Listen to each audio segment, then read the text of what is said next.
Magandang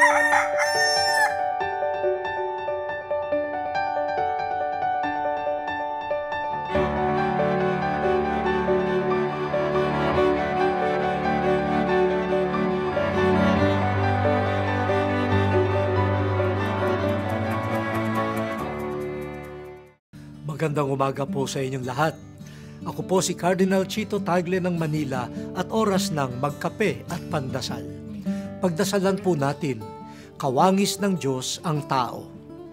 Sa lahat ng nilikha, tao lamang ang nilalang ng Diyos bilang kawangis niya.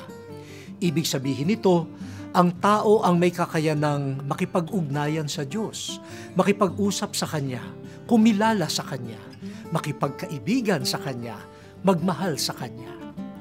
Bilang kawangis ng Diyos, nilikha ang tao upang lumabas sa sarili at abutin ng Diyos at ang kapwa. Ang kawangis ng Diyos ay hindi nakatuon sa sarili lamang, hindi siya nakukulong sa sariling mundo. Nakalulungkot po kapag walang interes ang isang taong makiugnay sa Diyos. Akala niya, matatagpuan niya ang kanyang sarili at ang kaligayahan kapag walang pakialam sa Diyos at sa kapwa. Hindi po totoo yan. Huwag nating sayangin ang dangal natin. Igalang din ang kapwa-tao na kawangis ng Diyos tulad natin.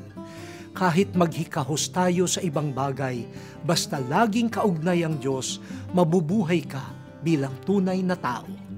Kaya sabihin po natin, O Diyos, salamat na kami ay nilikha mong kawangis mo. Manumbalik nawa ang mga lumalayo sa iyo. Amen.